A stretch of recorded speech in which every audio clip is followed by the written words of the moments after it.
আমরা ষাট গম্বুজ মসজিদটি দেখার পরে আবেগে আপ্লুত হয়ে পড়লাম যে খান জাহান আলীর রওজা মোবারকটি দেখব। এজন্য আমরা গাড়িতে করে সেই খান জাহান আলীর মাজার প্রান্তে চলে এলাম। গাড়ি আমাদের নামিয়ে দিয়ে নির্দিষ্ট স্থানে অপেক্ষা করতে লাগলো। আমরা খান জাহান আলীর মাজার গেটে সম্মুখ প্রান্ত দিয়ে ভেতরের দিকে প্রবেশ করছি। এখানে বিশাল একটি গেট দেখতে পাবেন। এটি একমাত্র প্রবেশ গেট, তাই আমরা সেই পথ ধরে হেঁটে চলেছি। আমরা খান জাহান আলীর মাজারটি দেখব। এখন দুপুর 12টা বেজেছে, তাই তাপমাত্রা প্রচণ্ড এবং খুবই গরম অনুভব হচ্ছে। মাজারে ঢোকার পূর্বেই আপনি রাস্তার দুই পাশে অসংখ্য দোকানপাট দেখতে পাবেন। এখানে যাবতীয় তসবি এবং নামাজের জন্য টুপি রকমারি দোকান এখানে রয়েছে। আপনি চাইলে এখান থেকে সব কিছু ক্রয় করতে পারবেন।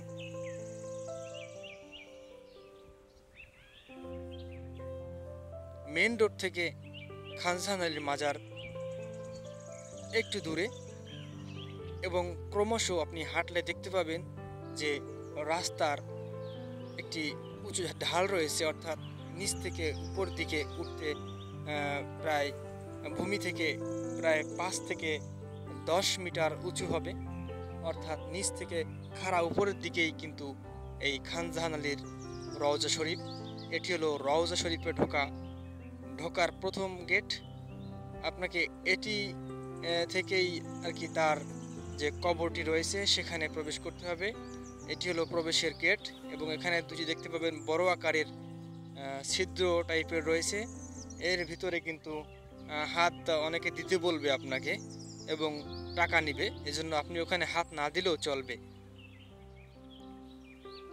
আমরা যে সাদা রঙের গম্বুজটি দেখতে পাচ্ছি, এই গম্বুজের ভিতরেই কিন্তু রয়েছে খান জাহান আলীর রওজা শরীফ। তিনি এখানে শায়িত রয়েছেন। খান জাহান আলী ছিলেন একজন ধর্মপ্রচারক। তিনি ইসলাম ধর্ম প্রচার করার জন্য কিন্তু সুদূর থেকে বাংলাদেশে এসেছেন।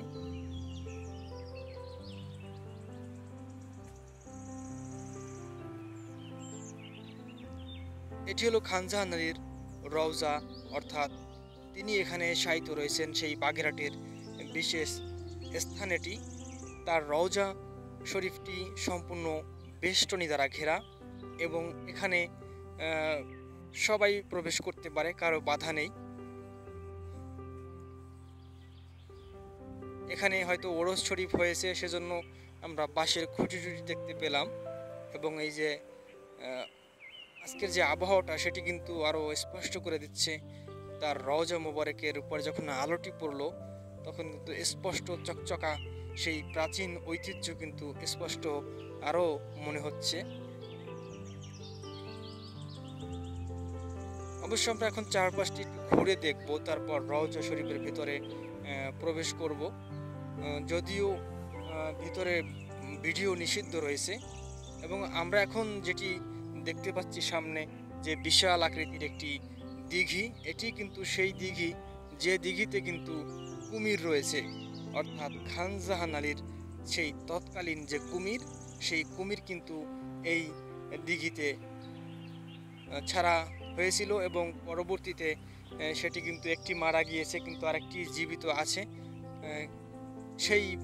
সেই পুকুর কিন্তু এটি বিশাল একটি দিঘি।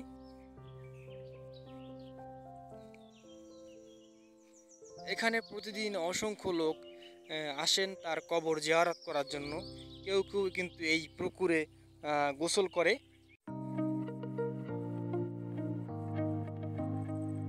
কেউ কেউ এই পুকুরের পানিও কিন্তু সাথে নিয়ে যায়, পবিত্র মনে করে কেউ গোসল করে, কেউ আসলে মনের আশা পূরণ করতে এখানে আসে। তবে তিনি একজন আল্লাহর ওলি ছিলেন। এজন্য এই নয় যে তার এখানে এসে আকুতি মিনতি করতে হবে। যদি কিছু চেতে হয় তাহলে আল্লাহর কাছে যাওয়া উচিত। তিনি শুধু একজন আল্লাহর ওলি ছিলেন। এখানে আসলে আমরা তার কবর জিয়ারত করব। এই সেই দিঘি, যে দিঘিতে কিন্তু কুমির রয়েছে। অবশ্য কুমির এখন আর পাশে দেখা যায় না।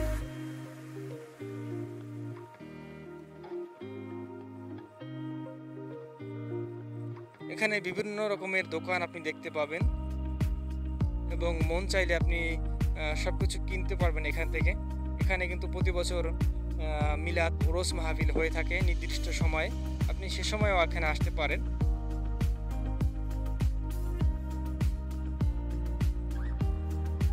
এখানে আলাদাভাবে মহিলাদের জন্য জায়গা করা রয়েছে। যদি আপনি এখানে গোসল করতে চান তাহলে সেই আলাদা জায়গায় গিয়ে কিন্তু আপনি গোসল করতে পারবেন।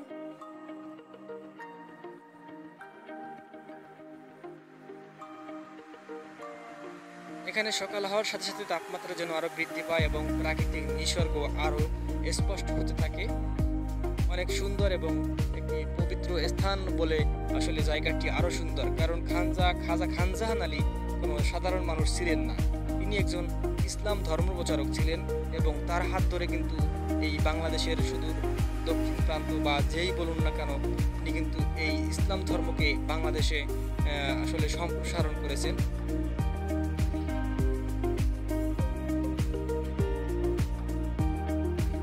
এখানে অনেক দূর দূরান্ত থেকে লোকরা কিন্তু বাস, তারপর মাইক্রো বাস ভাড়া করে এখানে আসেন। আমরা এখন খান জাহান আলীর মাজারের ভেতর একটু যাওয়ার চেষ্টা করি। এটি হলো তার রওজা মোবারকে ঢোকার প্রথম গেট। এখানে 2টি গেট আপনি অতিক্রম করবেন।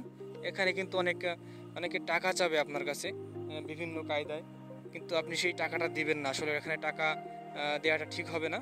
তো আমি কিন্তু তার যে রওজা রয়েছে, কবরটি, সেটি কিন্তু আপনাদেরকে দেখাতে পারলাম না, কারণ ভেতরে মোবাইল দিয়ে ভিডিও করা বা ক্যামেরা দিয়ে ভিডিও করা সম্পূর্ণ নিষিদ্ধ রয়েছে এখানে যারা দায়িত্ব রয়েছেন।